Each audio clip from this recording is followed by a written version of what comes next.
नमस्कार। नमस्कार। बोलिए, क्या तकलीफ है आपको? मैडम 6 महीने पहले मुझे गांव में एक दौरा आया था और मैं बेहोश होकर मार्केट में गिर गई। कुछ लोग मुझे घर ले आए। लोकल डॉक्टर ने कहा कि ये गर्मी की वजह से हुआ होगा, पर मुंबई में आने पर पिछले 3 महीनों में ऐसे 2 बार फिर से हो गया। मैं डर गई और आपको दिखाने आ गई। ये दौरे पड़ने से पहले आपको कुछ महसूस होता है कि अभी आएगा दौरा? नहीं, मुझे तो कुछ भी पता नहीं चलता है। आपने देखा क्या? हाँ, उसके हाँ, लिए? डॉक्टर। आप कुछ करके दिखा सकते हैं क्या होता वो है? ना क्या करती है, शुरू में उसका आंखें जो है वो राइट साइड पे जाती है, बाद में मुंह टेढ़ा हो जाता है राइट साइड में, बाद में दोनों हाथ पैर ऐसा जोर जोर से झटकती है, बाद में मुंह से छाग आता है और नीचे बेहोश गिर जाती है। अच्छा अच्छा। जबान कट जाती है? नहीं नहीं नहीं डॉक्टर। कपड़े में पेशाब हो गया? नहीं नहीं ऐसा नहीं? नहीं होता है। अच्छा। और हर समय यही होता है? सेम वैसे ही होता है उसको। तो मुझे लगता है आपको एपिलेप्सी की बीमारी है। एपिलेप्सी? ये क्या है डॉक्टर? कुछ डरने वाली बात है डॉक्टर? एपिलेप्सी एक दिमाग की बीमारी है जिसमें बार बार दौरे पड़ते हैं, जिसको मिर्गी या फिट्स बोलते हैं, और ये 100 में से 1 व्यक्ति को होता है। पर ये दौरे क्यों आने लगे मुझे?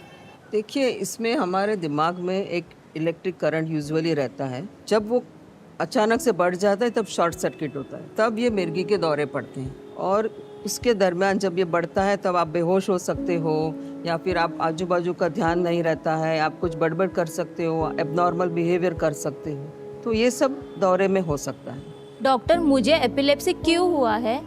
इसके कई कारण हो सकते हैं। या तो आपके दिमाग में कुछ बचपन से जब जन्म हुआ तभी तकलीफ हुई हो, या कोई गांठ हो, इन्फेक्शन हो, या फिर कुछ एब्नॉर्मल सेल्स जैसे डिस्प्लाजिया बोलते हैं वो हो सकता है, या कभी कभी आनुवंशिक, मतलब घर में किसी को हो तो उसकी वजह से हो सकता तो मुझे किस कारण से हुआ ये? मेरे घर में किसी को भी ऐसे दौरे नहीं आते। है। जानने के लिए हमको कुछ टेस्ट करने पड़ेंगे आपके। एक, जैसे मैंने बताया, जैसे हार्ट का कार्डियोग्राम, वैसे हम ब्रेन का एक ईईजी निकालेंगे जिसके आपकी इलेक्ट्रिक एक्टिविटी में क्या खराबी है वो पता चलेगा। दूसरा, एक एमआरआई निकालेंगे दिमाग में, उसका आपका पूरा ब्रेन दिखेगा, तो उसमें कुछ खराबी है वो पता चलेगा। वो दोनों टेस्ट के बाद पता कर सकते हैं कि आपको क्यों हुआ है। डॉक्टर साहब, इसका क्या इलाज है अब? अभी मैं आपको कुछ दवाई लिख के देती हूँ। आपको दवाई दिन में 2 बार खानी है। 60 से 70% लोगों को ये दवाई से कंट्रोल में आ जाता है। मगर कुछ चीज़ आपको ध्यान रखनी है, जैसे टाइम पे सोना है, उपवास नहीं करना है, और डिस्को लाइट वगैरह में नहीं जाना है, वीडियो गेम्स नहीं खेलना है, और दिन में 2 बार दवाई जरूर लेना है। डॉक्टर साहब, अगर फिर भी दोबारा उसको अगर ऐसा दौरा पड़ता है तो क्या उसको अस्पताल लाना है? नहीं, अक्सर क्या होता है, ये जब दौरा चालू होता है तो आपको उसके खुली जगह में ले जाना है, उसको लेफ्ट साइड करवट पे सुलाना है, और उसको कहीं पे मार ना लगे वो देखना है। ज़्यादा करके 1 या 1.5 मिनट में ये दौरा ख़त्म हो जाता है। उनको चप्पल, कांदा वगैरह वो सब सूंघाने की कोई ज़रूरत नहीं है, अपने आप बंद हो जाएगा। अगर दौरा 5 मिनट से ज़्यादा चला तो आपको अस्पताल ले जाना है। मैडम, क्या ये दवाई पूरी उम्र लेनी होगी मुझे? नहीं, ये दवाई जो अभी हमने चालू किया है, 2-3 साल तक अगर आपको कोई दूसरा दौरा नहीं पड़ा तो हम आपका एक ईईजी निकालेंगे। अगर वो नॉर्मल आया तो फिर धीरे धीरे दवाई कम करेंगे और बंद भी हो सकती है। मगर वापस अगर आपको एक दौरा आ गया तो वापस 2 या 3 साल का कोर्स करना पड़ेगा। अगर दवाई से अगर ये ठीक नहीं होता है तो और कोई उपाय है? ज़्यादा करके तो हम कोशिश करेंगे कि दवाई से कंट्रोल हो जाए। अगर 1/3 लोगों में ऐसा होता है कि ये दवाई से कंट्रोल नहीं होता है, बार बार फिट आती है, हर हफ्ते हर महीने आ सकती है, ऐसे लोगों में हम ऑपरेशन का इलाज कर सकते हैं, जिसको एपिलेप्सी सर्जरी बोलते हैं। हमको दिमाग में एक भाग मिलता है जहाँ से ये पेस मेकर की तरह फिट्स चालू होती है, तो वो भाग को अगर हम निकाल दें तो हमेशा के लिए फिट जा सकती है। मगर उसके लिए पूरा 4-5 टेस्ट वगैरह करना पड़ता है। अभी आपको इसके बारे में सोचने की ज़रूरत नहीं है। अभी हम पूरी तरह आपका इलाज करने के पहले पूरा इन्वेस्टिगेशन करेंगे, दवाई से कोशिश करेंगे, और समय आने पर आपको ये बारे में ज़रूर बताएंगे। डॉक्टर साहब, गांव में ऐसा सुना है कि कोई ऊपर की हवा से, किसी के वशीकरण से ऐसे दौरे पड़ते हैं, ये क्या सच है क्या?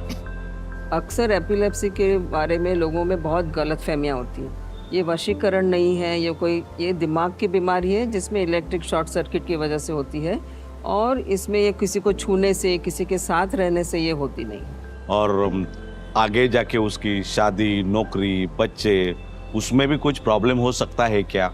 नहीं नहीं, एपिलेप्सी के बाद भी आप अच्छे से पढ़ाई कर सकोगी, आप अपना नौकरी कर पाओगी, शादी भी हो सकती है और नॉर्मल बच्चा भी हो सकता है। बस थोड़ा हमारे साथ फॉलो अप करके आपको ध्यान से आगे जाके बरतना है, इतना ही है। Thank you so much doctor, आपने इतनी अच्छी जानकारी दी। अभी हम दवाई लेने में कुछ भी लापरवाही नहीं करेंगे, दवाई बराबर टाइम टू टाइम ले लेंगे। अच्छा है, फिर शनिचर को आप रिपोर्ट लेके फॉलो अप को आ जाइए। Thank you so much doctor. Thank you doctor. Thank you. इनकी तरह आपको या आपके किसी जानने वाले को अगर एपिलेप्सी का बीमारी है तो उसके स्पेशलिस्ट के पास जाइए, सही निदान के लिए और दवाई का सही चुनाव के लिए, क्योंकि कई प्रकार की मिर्गियाँ होती है और उसके लिए अलग अलग प्रकार की दवाई चूज़ करना पड़ता है।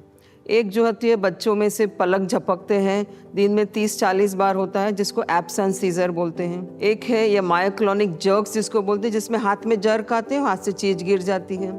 एक फोकल अनअवेयर सीजर होती है जिसमें एकटक देखते हैं या फिर बड़बड़ करने लगते हैं, हाथ से कपड़े ठीक करते हैं, मुंह चबाते हैं, कई बार चलने लगते हैं, कई बार चिल्लाने लगते हैं। मगर ये जो प्रकार है 1 या 1.5 मिनट में ठीक हो जाता है, तो इसीलिए उसका निदान करना बहुत ज़रूरी है।